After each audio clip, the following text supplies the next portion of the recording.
Hey, hi, and welcome to my channel. My name is Chastity. Here we talk about beauty, entertainment, celebrities, TV shows, books, movies, animes, and kind of anything else that garners my attention this week.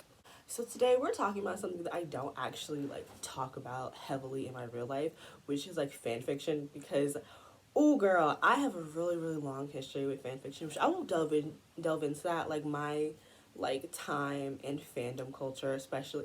I was thinking about doing a video one day about being in fandom culture as a black woman pre Black Panther, because everything before Black Panther was a completely different place. But that's another video. But today we'll be talking about not only fan fiction, but tropes in fan fiction and why friends to lovers is superior to enemies to lovers. I want to start this off by saying that I do not hate enemies to lovers. The book I did a review on for this channel, Get Life Playground, that is an enemies to lovers.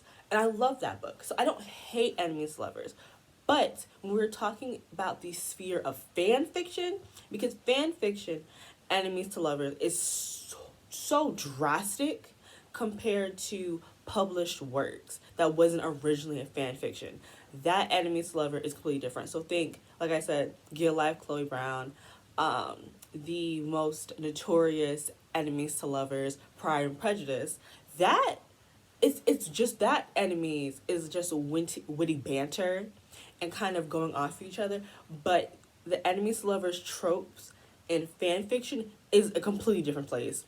Y'all take it a little bit too far, and we will be getting into that in this video. But again, I do not hate enemies to lovers. Some of my favorite books are enemies to lovers, but I just prefer, across the board, friends to lovers. So I got into reading fan fiction and being a part of fandom culture when I had to have been around 8 or 9 years old.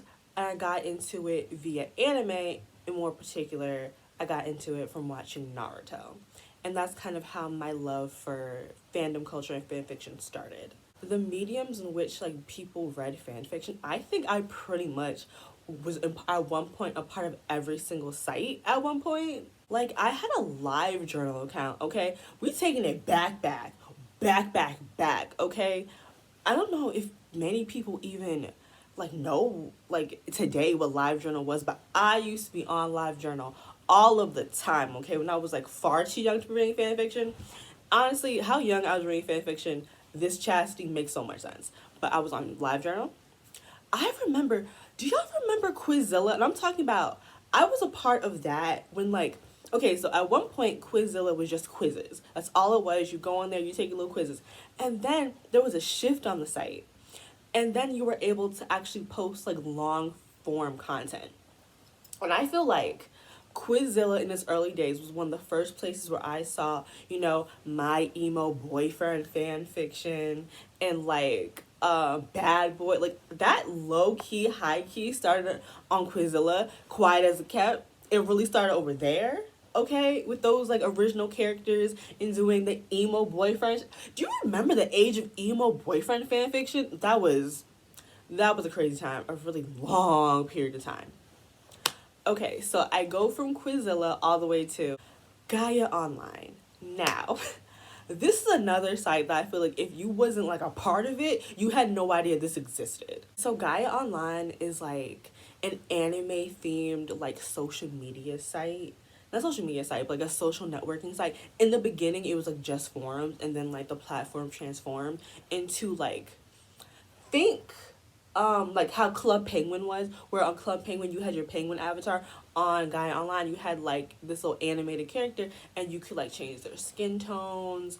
You could make them a vampire or mermaid. You could buy them really cool outfits. You had a car, you had an aquarium. There was an actual town where you could was against each other. And my favorite part of Gaia was they had this theater. And you could be in there with what was it, 20 people watching anything. Oh, anime. And that's actually how I got into Fruits Basket, because I went into one of the theater rooms and they were playing Fruits Basket, and I fell in love with it and I had to go find it. But I got a lot of anime from Gaia Online. Gaia Online was top tier, and I miss Gaia, okay? I miss my aquarium. I miss going around town. I was making hella friends with Gaia Online. I preferred Gaia Online to like Pop Tropica and like Club Penguin, but unfortunately no one remembers it, so I never talk about it. I never bring her up because I'm the only one that remembers her.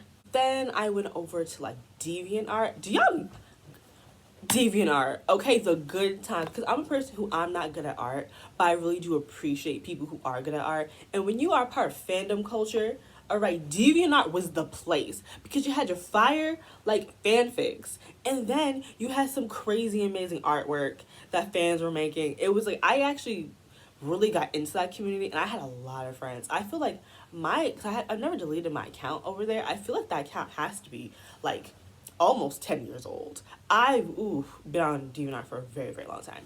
Then from DeviantArt, was over at Wattpad.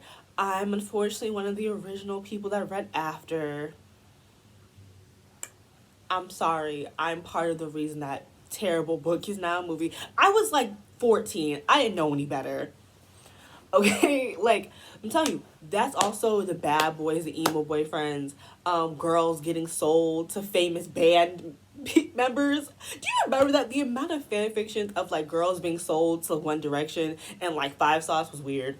What a weird time that was. Then I went from Wattpad to Tumblr.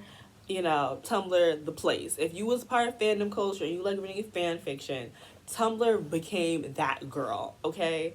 Some of the best authors have came off Tumblr. And then, of course, I got into Archive of Our Own. Now, I don't know if there's any new, like, sites to read fan fiction on. I'm not really in it like I used to be. Every once in a while, if I, like, get into a new show, I might, like, peruse to see what, like, the fluff is giving us, okay? That's another thing.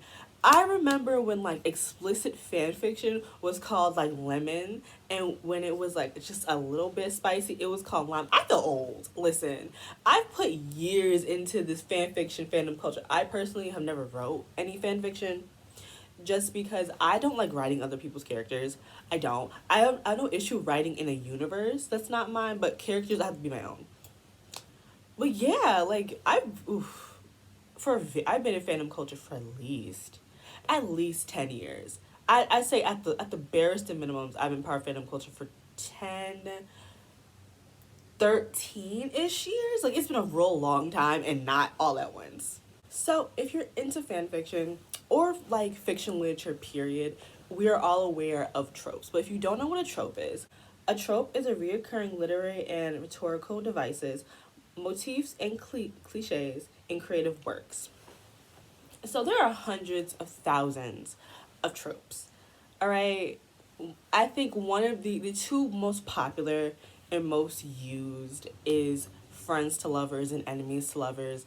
There is the fable, the tried and true, snowed in and they have to share a bed trope.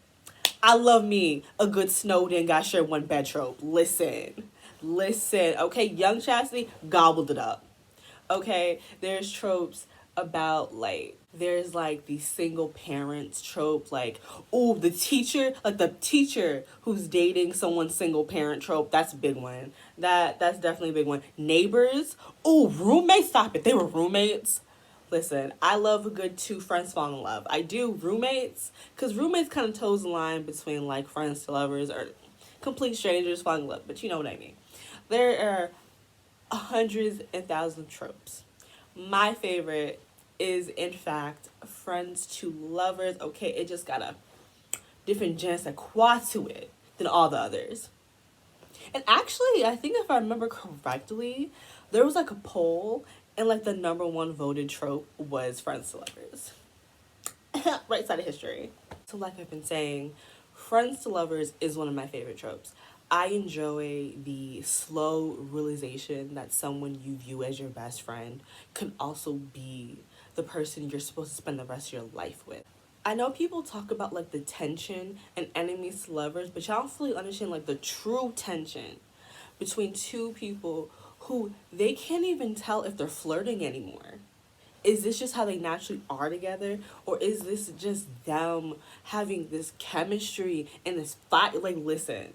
Again, there's tension in enemies to lovers, but it just don't hit the same as friends to lovers because that tension is different. That tension is like forbidden almost, because this is your friend. This is a deeper connection than someone you hate. And listen, I am a lover of angst.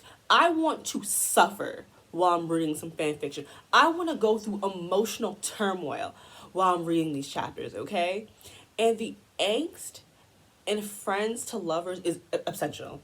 It is crazy because there is this place where you have to decide, will you ruin years of friendship to take a chance with somebody? Just a chance.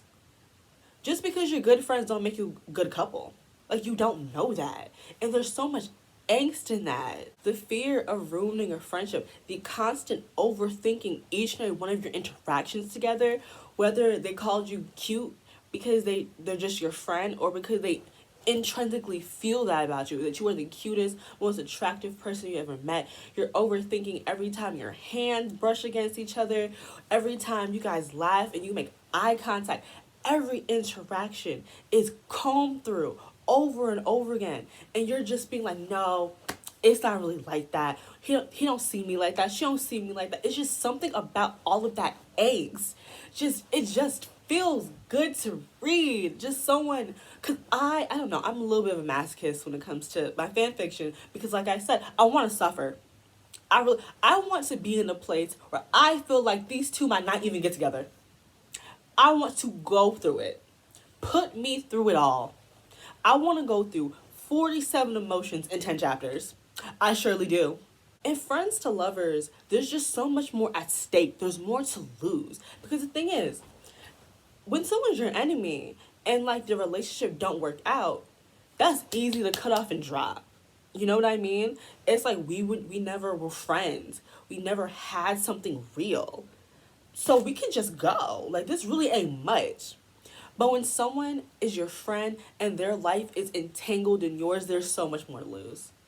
Because you value your friends. You value your friendships. And it hurts to lose a friend. It really, really hurts to no longer be friends with someone anymore. So imagine you having a friendship and you start to have a actual like relationship, like a couple relationship, and then you lose that too. You don't have a girlfriend or a boyfriend. Let me phrase that. You don't have a significant other anymore. Now you don't have a best friend anymore.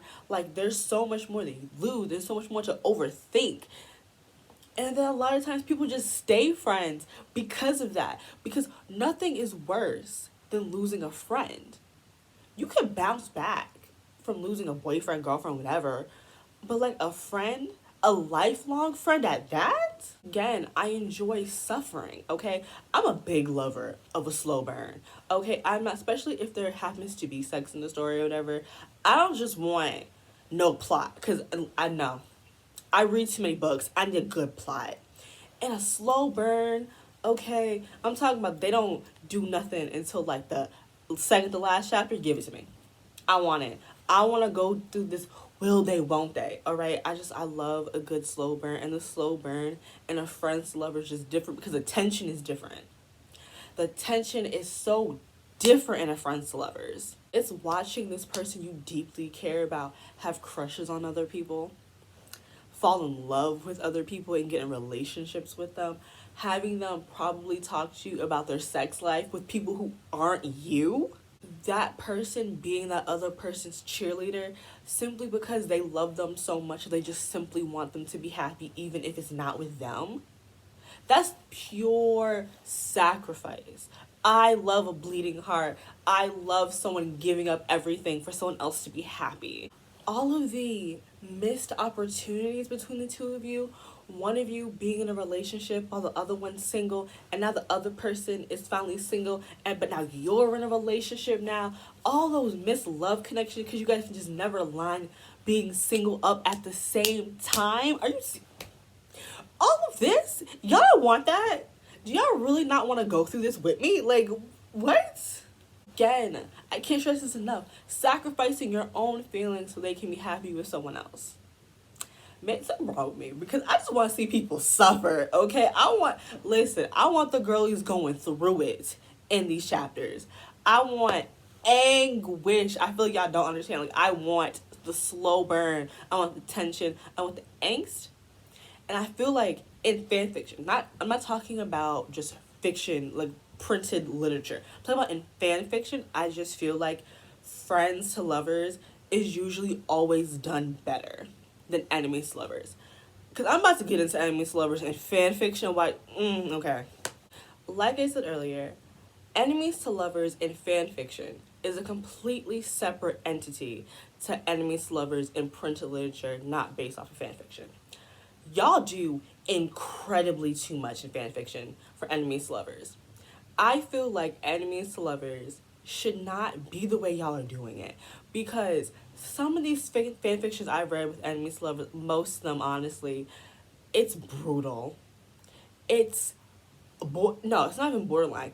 It is the bullying of another person, the tormenting of another individual, the harassment. Some of the things I've read in fan fiction for enemies to lovers has made it so impossible for me to even root for them to be a couple, because I can't, as someone who was bullied, I can't wrap my mind around ever falling in love with any of those people who did those things to me, let alone have sex with them, have a romantic and a physical relationship with any of the people that bullied me. So to watch people truly go, like, it's, people be going the fuck through it in these enemies to lover fan fictions where it's like cruelty. It's not witty, like, and I feel like you're trying to hide witty banter behind cruelty when y'all can't even write good dialogue. Like, you're not writing the dialogue because the dialogue is not witty banter, it's bullying. It's bullying and harassment. Trying to be portrayed as witty banter, but there's nothing witty about it. And again, like, it makes, like, a lot of these enemies to lovers, like, fan fictions, which I don't read them, and I haven't read one in a really, really long time.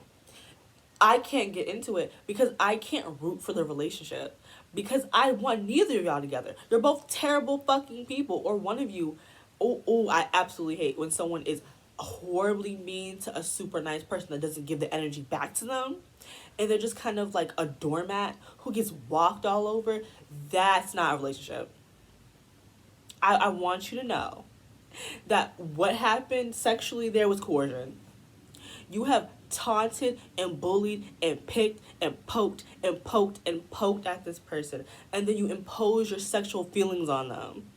That's not healthy. That's gross and disgusting.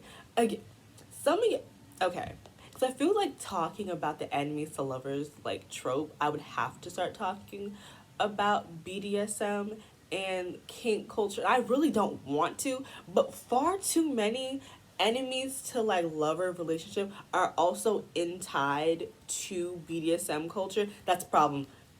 Separate the two, because again, BDSM, S&M, all of that is all about consent, and from what I've seen in a lot of these fan fictions, there's lacks a lot of consent, far too much consent, because I'm not equipped to really get into BDSM culture and all of that, but I know what I know, and I know these fan fictions aren't kosher, because you don't initiate play just to initiate. Like, you, oh my god, I really want to, like, get someone here to really talk to you about what the fuck psychologically is wrong here, because it's doing dumb shit to people who've not agreed to be subs.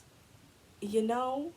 It's opposing and putting that, everything that comes with that culture onto someone who hasn't even agreed to it yet, and then it feels like they're then bullied into sex. We're not getting into the fact that a lot of the times y'all write really weird, non-consensual shit. We're not gonna do it. But at the same time, it's hard not to talk about this, because a lot of this really toxic and gross behavior is ensnared in enemies to lovers fan fiction. And that's why I say the enemies to lovers fan fiction is a completely different beast to the actual printed works. That stuff is incredibly toxic. And I've also learned that, like, enemies to lovers fan fiction is really meant for, like, people who are children, like between the ages of, like, 12 and, like, 18, 19. Eat that shit up. But then once you become, like, a fully formed adult, the frontal lobe is all here, synapses starts firing off, you can see how actually gross and disgusting a lot of the fan fiction that was enemies to lovers was given to us. Most media made for teenage girls is very toxic and abusive, but I feel like it's worse with fan fiction because this is being written by other women for the most part, and it is very concerning to see other women kind of, because again, a good portion of fandom culture are teenagers. So to see grown women fostering such toxic behavior for teenagers is gross. I just if enemies to lovers were done better, I would be more behind it. But because y'all have weirdly tied BDSM culture to it, and then you're doing it all wrong, and like all of this is like done improperly, and I feel like now we're creating this idea that it's okay for men to be mean to you because they are attractive and you are attracted to them, so it's perfectly fine for them to bully you and taunt you and then push you into I have a lot of like conflicting feelings about this, but again, I don't hate enemies to lovers. I don't like what's happening with fan fiction around enemies to lovers. It's a very gross and disgusting. And again, it hits on so many other points because I feel like it's so weird to see enemies to lovers now being synonymous with BDSM culture, when it's like the two people at first don't consent to any of this. You know what I mean? Like, am I bugging? I could really just be too sensitive and too like PC, but like I'll be liking it. I feel like if you get what I'm saying, like please articulate it better in the comment section, because at this point I'm just going through I'm going through like no points, just vibes right now. I'm just feelings it only about this whole part, because it's just something is happening in fan fiction right now, and that's why I'm not reading any, because it's all like BDSM, but like the etiquette's all wrong. Like there's far less like consent the way it should be, and it just don't sit right with me, you know? Is that just me? Am I the only person that's noticing that? I think maybe since the rise of like After and then like 50 Shades of Grey, y'all are just sprinkling BDSM culture, and it's like it's very telling that a lot of you, one, are too young, and that's why you don't know any better, or are an adult that still has not participated in it, and you're just going off what other people are writing in from like 50 Shades of Grey. Tell me if I'm bugging about that, because I feel like I am, but I also don't think I am. So yeah, that's pretty much it. My thoughts and feelings, on fan fiction. Don't know how we got there with that one. My thoughts and feelings about friends to lovers, enemies to lovers, and why friends to lovers is a superior trope. Are you someone who grew up in fandom culture like me? What like sites were you using to read fan fiction? What are your favorite tropes in fan fiction? Again, they were roommates and having to share one bed.